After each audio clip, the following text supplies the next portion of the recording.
What do you mean? What do you mean? What do you mean?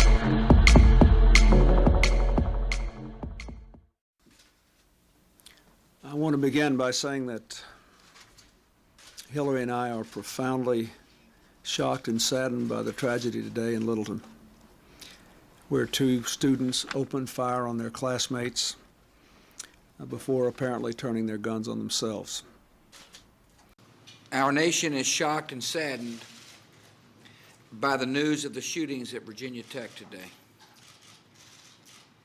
The exact toll has not yet been confirmed, but it appears that more than 30 people were killed and many more were wounded.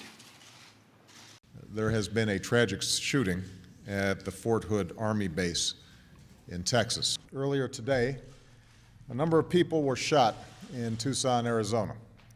This morning, we woke up to news of a tragedy in a town called Aurora. At least 12 people were killed when a gunman opened fire in a movie theater. These kinds of terrible, tragic events are happening with too much regularity. We've endured too many of these tragedies in the past few years. The majority of those who died today were children. Beautiful little kids between the ages of 5 and 10 years old. Since I've been president, this is the fourth time we have come together to comfort a grieving community torn apart by mass shootings. We can't tolerate this anymore. We can't accept events like this as routine. We are confronting yet another mass shooting. Sometimes I fear there's a creeping resignation that these tragedies are just somehow the way it is. Our words and our prayers are not enough. We're heartbroken that something like this might have happened again. Part of what makes this so painful is that we've been here before. This morning, our prayers are with the people of Overland Park. A gunman opened fire at 2 Jewish facilities. It happens now once a week. I've had to make statements like this too many times. Tragic shooting took place in Chattanooga today. There's been another mass shooting in America, this time in a community college in Oregon. The attack in San Bernardino killed 14 of our fellow Americans, and on Saturday, 6 people were gunned down in a rampage in Kalamazoo, Michigan. This is a political choice that we make. Today marks the most deadly shooting in American history, and we have to decide if that's the kind of country we want to be. And to actively do nothing is a decision as well. As I said just a few months ago, and I said a few months before that, and I said each time we see one of these mass shootings, our thoughts and prayers are not enough. We've become numb to this. He's a very sick, it's a mental health problem. He is a very sick puppy. It was a very, very sick guy. Not too many people knew about it, but now that they're looking, they're starting to see he had a lot of problems, a lot of trouble. This evil anti-Semitic attack is an assault on all of us. It's an assault on humanity. Journalists, like all Americans, should be free from the fear of being violently attacked while doing their job. My government will not rest until we have done everything in our power to reduce violent crime. If you look at both of these cases, this is mental illness. These are really people that are very, very seriously mentally ill. First, we must do a better job of identifying and acting on early warning signs. We must stop the glorification of violence in our society. This includes the gruesome and grisly video games that are now commonplace. We must reform our mental health laws to better identify mentally disturbed individuals who may commit acts of violence and make sure those people not only get treatment, but when necessary, involuntary confinement. Mental illness and hatred pulls the trigger, not the gun.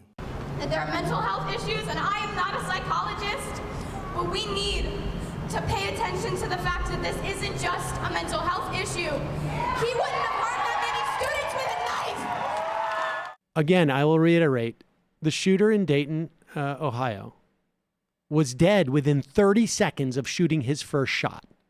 Within those 30 seconds, he had the ability to kill 9 people and injure 20 some odd. I think it's important to realize Columbine happened 19 years ago. I'm now 18. I just turned 18.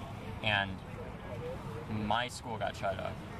And that proves the stagnancy that we've had in our government that's allowed these things to continue to happen. We now, as American citizens, have to stand up and put an end to it. I was affected by this once, and I don't have to worry about it every day. But there's communities across America, like South Central, Chicago, Liberty City, and D.C., where students have to go to and from school every day, worrying about whether or not they're going to make it home alive. An analysis that the Washington Post did in which they found that more people have been killed at schools this year than have been killed while serving in the military. In fact, nearly twice as many. This is a text from a student in Parkland. I don't know if it's a drill or not. I'm so scared. I love you. Mommy, I heard sirens. I'm having a panic attack. My name is Natalie Barden.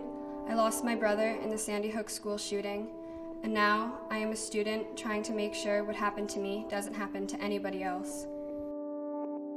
This is a text sent from Mackenzie in Aztec High School. Mom, I am okay. There was a school shooting right outside my classroom. I'm not sure what happened yet. I cannot call you yet, but I am really scared. They got the person who had the gun, but we have to stay in my classroom. These are texts a Parkland student sent to their mom. Something's happened. Potentially shooters. We don't know if it's a drill or not. I'm safe. Don't worry. This is a message from Caitlin during the Delta State University shooting. Mom, I'm safe. There's an active shooter on campus. A professor got shot. We are on lockdown now. A text message from Hannah in Parkland.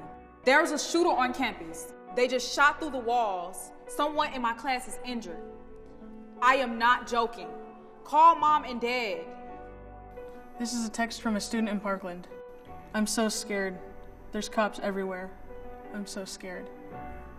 This is a text message from Eddie during the Pulse nightclub shooting. Call them, Mommy. Now. He's coming. I'm going to die. These are texts a Parkland student named Kai sent to their mom. Ma, I love you, but we're having a school emergency. I don't know what's happening, but if anything happens to me, no matter what, I love you. Because we have mass shootings, technically probably every day in this country, sometimes more than one. But it usually takes like 8 or 9 people to be killed before you start to hear about it. Like 4, you don't hear. 3, you don't hear. 5, 6, 7, depending on where it is, you hear about it.